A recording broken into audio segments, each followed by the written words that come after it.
Day78, 2025, December 22nd. Job 10. I loathe my very life, therefore I give free rein to my complaint and speak out in the bitterness of my soul. I say to God, do not declare me guilty, but tell me what charges you have against me. Does it please you to oppress me, and to spurn the work of your hands? While you smile on the plans of the wicked, plans of the wicked, do you have eyes of flesh? Do you see as a mortal sees? Are your days like those of a mortal, or your ears like those of a strong man? That you must search out my faults, and probe after my sin, though you know that I am not guilty, and that no one can rescue me from your hand. Your hand shaped me and made me. Will you now turn and destroy me? Remember that you molded me like clay. Will you now turn me to dust again? Did you not pour me out like milk, and curdle me like cheese, clothe me with skin and flesh, and knit me together with bones and sinews?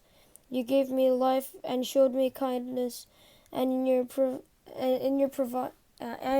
providence watched over my spirit. But this is what you concealed in your heart, and I know that this was in your mind.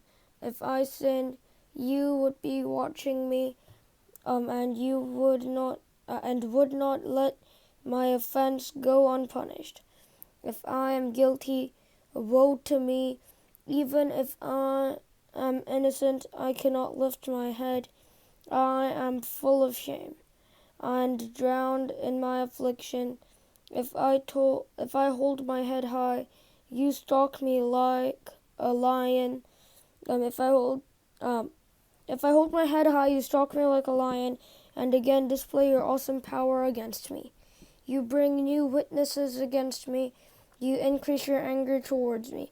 Your forces come against me, wave upon wave. Why then did you bring me out of the womb? I wish I had died before any eye saw me. If only I had never come into being, or had been carried straight from the womb to the grave. Are not my few days almost over? Turn away from me so I can have a moment's joy. And before I go to the place of no return, of the land of gloom and utter darkness, to the land of the deepest light, of utter darkness and disorder, where even the light is like darkness. And Zophar. Then Zophar the Naamathite replied, are all these words to go unanswered? Is this talker to be vindicated? Will your idle talk reduce others to silence? Will no one rebuke you when you mock? You say to God, my beliefs are flawless, and I am pure in your sight. Oh, how I wish that God would speak, that he would open his lips against you, and disclose to you the secrets of wisdom. For true wisdom has two sides. You know this. God has even forgotten some of your sins. How can you fathom the miseries of God? Can you probe the limits of the Almighty? They are higher than the heavens above. What can you do? They're deeper than the depths below. What can you do? Their measure is longer than the earth and wider than the sea. If he comes along and confines you in prison and convenes a court, who can oppose him? Surely he recognizes deceivers, and when he sees evil, does he not take note? But the witness can no more become wise than a wild donkey's colt can be born human. Yet, if you devote your heart to him and stretch out your hands to him, if you put away the sin that is in your head and allow no evil to dwell in your tent. Then, free of fault, you will lift up your face, and you will stand firm and without fear, and you will surely forget your trouble, recalling it only as waters gone by. Life will be brighter than noonday, and darkness will become like morning. You will be secure because there is hope, and you will look about you and take your rest in safety. You will lie down with no one to make you afraid, and many will court your favor, but the eyes of the wicked will fall, and escape will elude them. Their hope will becoming a dying gasp. Then Job replied, doubtless you are the only people who matter, and wisdom will die with you.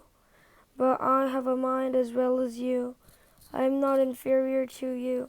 Who does not know all these things? I have become a laughing stock to my friends, though I called on God and he answered, a mere laughing stock, the righteous and blameless. Those who are at ease have contempt for misfortune, at the fate of those whose feet are slipping. The tents of marauders are undisturbed, and those who provoke God are secure, those God has in his hand. But ask the animals and they will teach you, or the birds in the sky and they will tell you. Or speak to the earth and it will or it will teach you. Or let the fish in the sea inform you. Which of all these does not know that the hand of the Lord has done this? In his hand is the life of every creature and the breath of all mankind. Does not the ear taste words as the tongue tastes food? Is not wisdom found among the aged? Does not long life bring understanding? To God belong wisdom and power. Counsel and understanding are his. What he tears down cannot be rebuilt. Those he imprisons cannot be released. If he holds back the waters, there is drought. If he lets them loose, they devastate the land. To him belong strength and insight. Both deceived and deceiver are his. He leads rulers away stripped. He makes fools of judges. He takes off the shackles put on by kings and ties a loincloth around their waist. He leads priests away stripped and overthrows officials long established. He silences the lip of trusted advisers and takes away the discernment of elders. He pours contempt on nobles. He disarms the mighty. He reveals the deep things of darkness and brings utter darkness into the light. And he makes nations great and destroys them. He enlarges nations and disperses them. He deprives the leaders of the earth of the reason. He makes them wander into a trackless waste. They grope in darkness with no light. He makes them stagger like drunkards. My eyes have seen all this. My ears have heard and understood it. What you know, I also know. I am not inferior to you, but I desire to speak to the Almighty and to argue my case with God. You, however, smear me with lies. You are worthless physicians, all of you. If only you would be altogether silent. For you, that would be wisdom. Hear now my argument. Listen to the pleas of my lips. Will you speak wickedly on God's behalf? Will you speak deceitfully for him? Will you show him partiality? Will you argue the case of God? Would it turn out Well, if he examined you, could you deceive him as you might deceive a mortal? He would surely call you to account if you secretly showed partiality. Would not his splendor terrify you? Would not the dread of him fall on you? Your maxims are proverbs of ashes, your defenses are defenses of clay. Keep silent and let me speak, then let come to me what may. And why do I put myself in jeopardy and take my life in my hands? Though he slay me, yet I will hope in him. I will surely defend my ways to his face. Indeed, this will turn out for my deliverance, and no godless person would dare come before him. Listen carefully to what I say. My words ring in your ears. Now that I have prepared my case, I know I will be vindicated. Can anyone bring charges against me? If so, I will be silent and die. Only grant me these two things, God, and I will not hide from you. Withdraw your hand far from me, and stop frightening me with your terrors. Then summon me, and I will answer, or let me speak, and you reply to me. How many wrongs and sins have I committed? Show me my offense and my sin. Why do you hide your face? And consider me your enemy. Will you torment a wind-blown leaf? Will you chase after a dry shaft? For you write down bitter things against me, and make me reap the sins of my youth.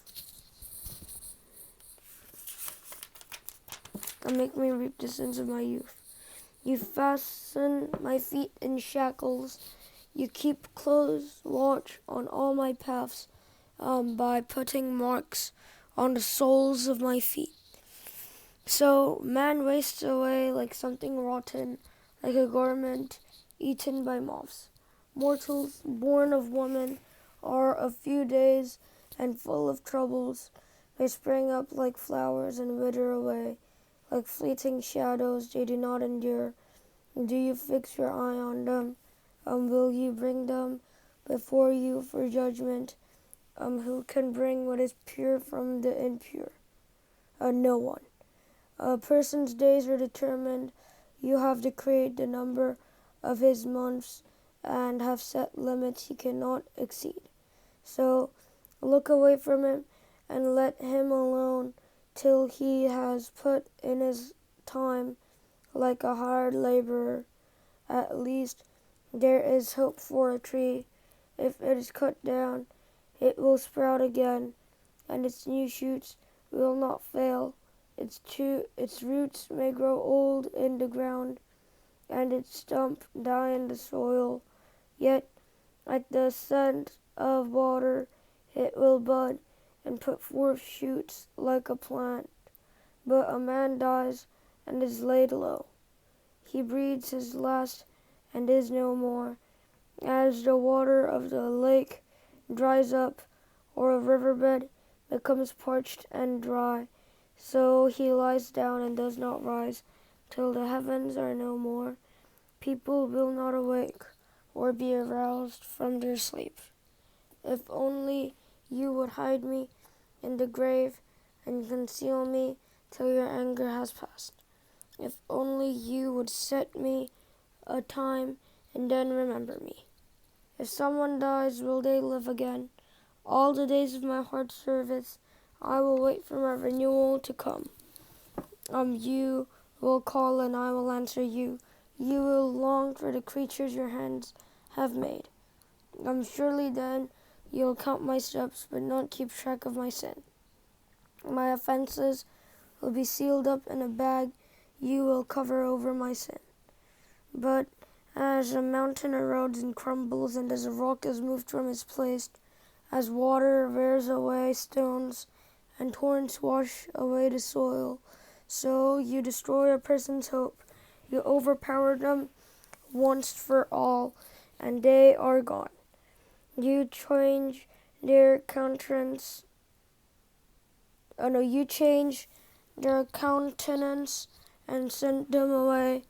If their children are honored, they do not know it. If their offspring are brought low, they do not see it. They feel but the pain of their own bodies and mourn only for themselves. Eliphaz. Then Eliphaz the Temanite replied, would a wise person answer with empty notions, or fill their belly with the hot east wind? Would they argue with useless words, with speeches that have no value? But you even undermine pity, and you even undermine piety and hinder devotion to God. Your sin prompts your mouth.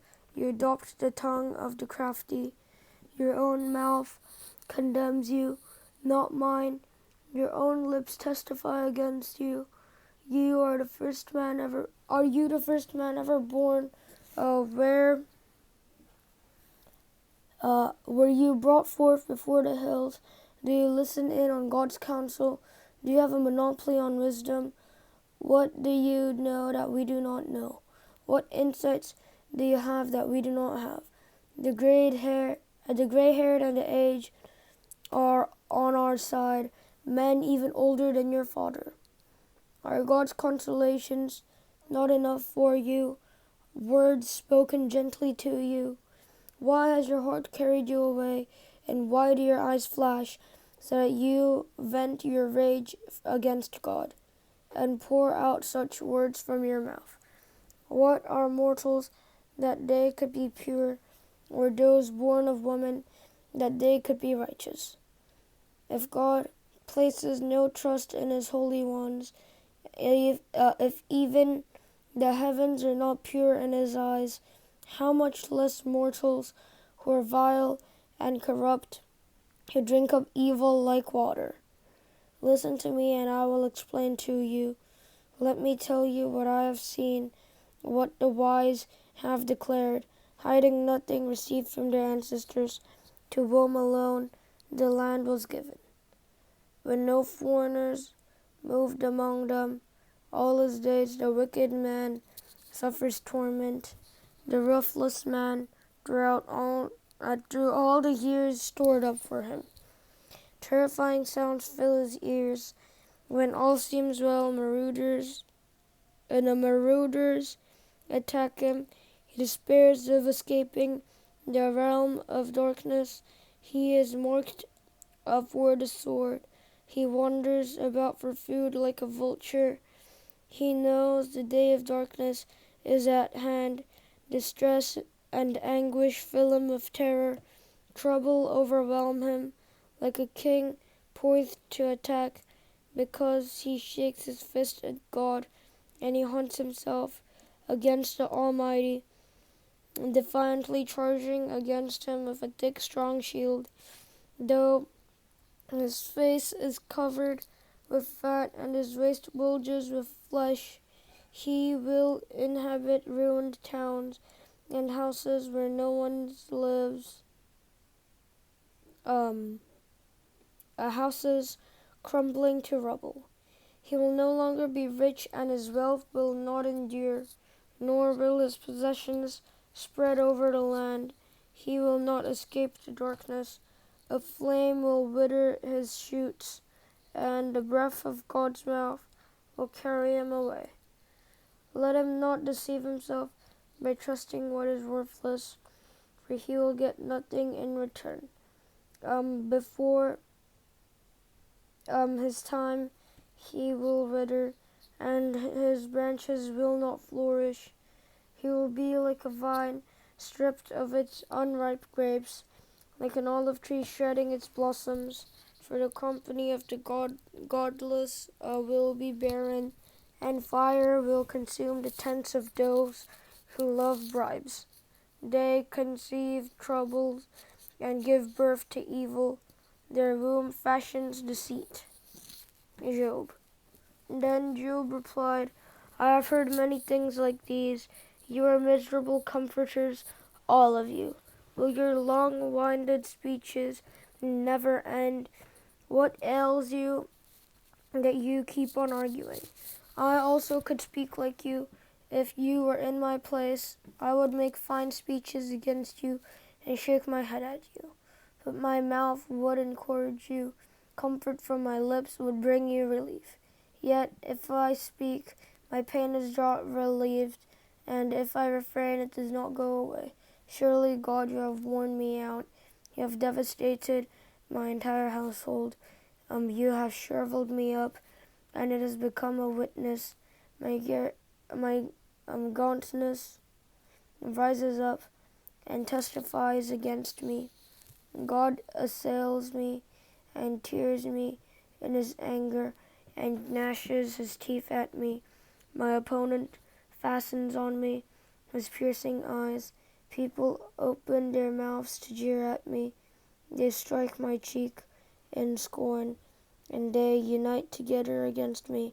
God has turned me over to the ungodly and thrown me into the clutches of the wicked. As well, all was well with me, but he shattered me. He seized me by the neck and crushed me. He made me his target. His archers surround me. Without pity, he pierces my kidneys and spills my gall on the ground. Again and again, he bursts upon me. He rushes at me like a warrior. He rushes at me like a warrior. I have sewed sackcloth over my skin and buried my brow in the dust. My face is red with weeping. Dark shadows ring my eyes, yet my hands have been free of violence, and my prayer is pure. Earth, do not cover my blood. May my cry never be laid to rest. Even now my witness is in heaven. My advocate is in high. My intercessor is my friend. As my eyes pour out tears to God on behalf of a man, he pleads with God as one pleads for a friend. Only a few years will pass before I take the path of no return. My spirit is broken, my days are cut short. The grave awaits me. Surely mockers surround me. My eyes must dwell on their hostility. Give me, O God, the pledge you demand. Who else will put up security for me? You have closed their minds to understanding. Therefore, you will not let them triumph. If anyone denounces their friends for reward, to the eyes of their children will fail. God has made me a byword to everyone, a man in whose face people spit. My eyes have grown dim with grief. My whole frame is but a shadow. The upright are appalled at this day. The innocent are aroused against the ungodly. Nevertheless, the righteous will hold on to their ways, and those who clean hands will grow stronger. But come on, all of you, try again. I will not find a wise man among you. My days have passed, my plans are shattered, yet the desires of my heart turn night into day. In the face of the darkness, light is near. If the only home I hope for is the grave, if I spread out my bed in the realm of darkness, if I say to corruption, you are my father, and to the worm, my mother or my sister, where then is my hope? Who can see any hope for me? Will it go down to the gates of death? Will we descend together into the dust? Bildad. Then Bildad the Shuhite replied, when will you end these speeches? Be sensible, and then we can talk. Why are we regarded as cattle and considered stupid in your sight? You who tear yourself to pieces in your anger, this is the earth to be abandoned for your sake, or must the rocks be moved from their place. The lamp of a wicked man is snuffed out. The flame of his fire stops burning. The light in his tent becomes dark. The lamp beside him goes out. The vigor of his step is weakened. His own schemes throw him down. His feet thrust him into a net. He wanders into its mesh. A trap seizes him by the heel. A snare holds him fast. A noose is hidden for him on the ground. A trap lies in his path. Terrors startle him on every side and dog his every step. Calamity is hungry for him. Disaster is ready for him when he falls. He eats away parts of his skin, and death's firstborn devours his limb. He is torn from the security of his tent and marched off to the king of terrors. Fire resides in his tent. Burning sulfur is scattered over his dwelling. His roots dry up below, and his branches wither above. The memory of him perishes from the earth. He has no name in the land. He is driven from light into the realm of darkness and is banished from the world. He has no offspring or descendants among his people, no survivor where once he lived. There, people of the west are appalled at his fate. And those of the east are seized with horror. Surely such is the dwelling of an evil man, such is the place of one who does not know God. Job. Then Job replied, "How long will you torment me and crush me with words? 10 times now you have reproached me. Shamelessly you attack me. If it is true that I have gone astray, my error remains my concern alone. If indeed you would exalt yourselves above me and use my humiliation against me, then know that God has wronged me, and drawn his net around me. Though I cry violence, I get no response. Though I call for help, there is no justice. He has blocked my way so I cannot pass. He has surrounded my paths in darkness. He has stripped me of my honor and removed the crown from my head. He tears me down on every side till I am gone. He uproots my hope like a tree. His anger burns against me. He counts me among his enemies. His troops advance in force. They build a siege ramp against me. They encamp around my tent. He has alienated my family. He has alienated my family from me. My acquaintances are completely estranged from me. My relatives have gone away. My closest friends have forgotten me. My guests and my female servants count me a foreigner and look on me as on a stranger. I summon my servant, but he does not answer. Though I beg him with my own mouth, my breath is offensive to my wife. I am loathsome to my own family, even the little boys scorn me. When I appear, they ridicule me. All my inmate friends detest me. Those I love have turned against me. I am nothing but skin and bones. I have escaped only by the skin of my teeth. Have pity on me, my friends, have pity. And for the hand of God has struck me. Why do you pursue me as God does? Will you never get enough of my flesh? Oh, that my words were recorded, that they were written on a scroll, that they were inscribed with an iron tool on lead, or engraved in a rock forever. I know that my Redeemer lives, and that in the end he will stand on the earth, and after my skin has been destroyed, yet in my flesh I will see God. I myself will see him with my own eyes, and I and not another. How my heart yearns within me. If you say, how we will hound him, since the root of the troubles lies in him, you should fear the sword yourselves. For wrath will bring punishment by the sword, and then you will know that there is judgment.